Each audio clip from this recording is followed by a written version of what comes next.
You're able to understand the irony of responding to the perceived political correctness of the left with exasperated reactionary hypersensitivity of your own?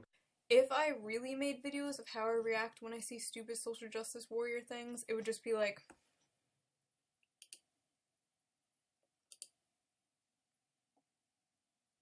well, I disagree. Like, that's boring. Why would I do that? It's meant to entertain, it's meant to make people laugh. Do you really think that when I see something I disagree with, I get up from my chair and scream? No. What is it with you people and skulls? OH Bomber is just kind of throwing a joke in here, but I actually got into a fight with Davis Arini because of this. And I was making fun of him because in his videos he always has a skull behind him. No matter where he is in his house, there's a skull behind him. Like center, like you can see it. It's always just in the background. So I asked him, do you have one skull that you move around the house? Or do you have multiple skulls in each room? And he got really angry, but he never answered the question. He would just get mad and be like, but just answer the question. Like, why aren't you answering the question? And he kept avoiding the question and dancing around the question. And then he was like, debate me in the ring, one-on-one. And it's like, I don't want to debate. I just want to know how many skulls you have. How do you define right-wing? Anti-SJWs often have an aversion to being labelled as right-wing. Yet they regularly defend the right and bash the left. Therefore, why is being labelled right-wing a bad thing to you? It's not a bad thing. I often tell social justice warriors, why are you labeling people right-wing? Like, why is that the go-to insult? Why is that a bad thing? Why is just a different political belief a bad thing? You should be asking your own side that. Why did they throw that term around to insult people and dismiss them?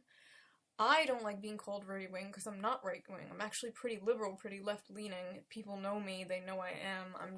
I'm a bit moderate, centrist, don't know what I am, not really all that interested in politics, but I don't like being called right-wing because it's inaccurate. Inaccurate. Rather than telling people you disagree with to drink bleach, wouldn't it be more productive for you to have an actual conversation about the issues you feel matter? The only person I'm telling people to drink bleach, as far as I know, but yeah, that's just an edgy joke, and I don't know, it's just like every other stupid go kill yourself joke. If someone is dismissing an actual conversation with go drink bleach, then yeah, they're being dumb. What do you even say to this? You claim to be proponents of rational, logical, evidence-based argumentation. That's great. That's entirely laudable. But when I look at your online activity, when I look at, I don't know, for example, your Twitter feed, that's often not what I see. If someone right now was like, oh, she seems like a very smart activist, I am going to check out her Twitter, the first thing they will see is, what if butts had boobs? No, seriously? What is it with you people and skulls? Again, joke, I'm not even... Are you aware that the ridiculous buzzwords you helped to popularize, like SJW and cuck and regressive, have all involved with this? We like to debate and we like to discuss ideas. Why don't you seem as concerned with actual feminist theory in academia as you are with wrecking people for views? Oh, believe me, I am very concerned about academia. It is the main source of all of these people that they wreck for views. Since so many of you profess to be admirers of second-wave feminism... Oh boy, it's Steve again. I love how I just drank water and pretended it was alcohol. Which second-wave feminists, in particular, do you appreciate? Christina Hoff Sommers. Which books written by second-wave feminists have you read? Who Stole Feminism. You do understand that reading the title of a book or an article or watching the first 15 seconds of a video is not going to give you a deep, nuanced understanding of what that book or article or video is about, right? You do realize, right? God, I hate that. I hate that you do realize, right? It always reminds me of a fedora. You do realize, right? Actually, I agree with this dude. Take the time to watch and to listen, because you never know. It's important. It's very important that you, see the other side of the debate, or else then you just form your own little echo chamber forever and you don't even know. You don't even know. Why is trying and failing to debunk a study into sexual assault the #1 priority for a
fat ass drop.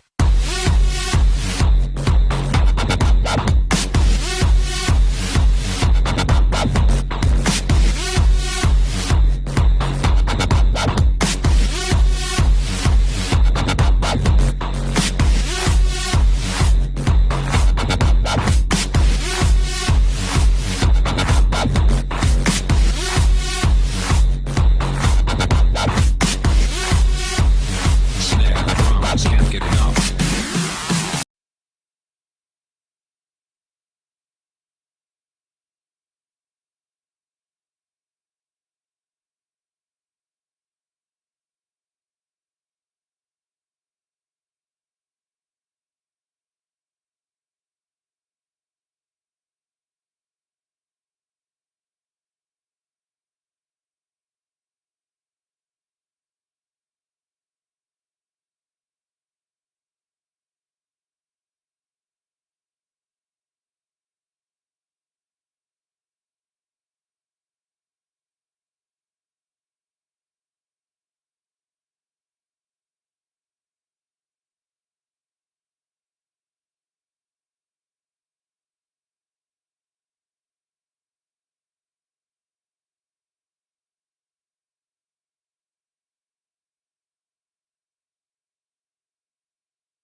episode summaries on the forums and then also like our tweet them at the same time. So I guess like the two authoritative sources for my translations are my Twitter account and Kanzenshu. That's right, yeah. And that's the one thing I do want to say to everybody. You know, I really want you guys to, I'm, a couple people in the chat figured out who I was talking about. Here's the thing, all right, guys. I'm just going to talk to the people now for a second, Herms. If you read something on the internet, if you want to verify whether or not it's true, I'm not going to bullshit you. I'm not. I never have. Herms is not going to bullshit you. Kanzenshu, the whole website will not bullshit you. There's a few others, like Dragon Ball Insider. Anthony Putignan is a great guy. Great guy. He won't lie. Anime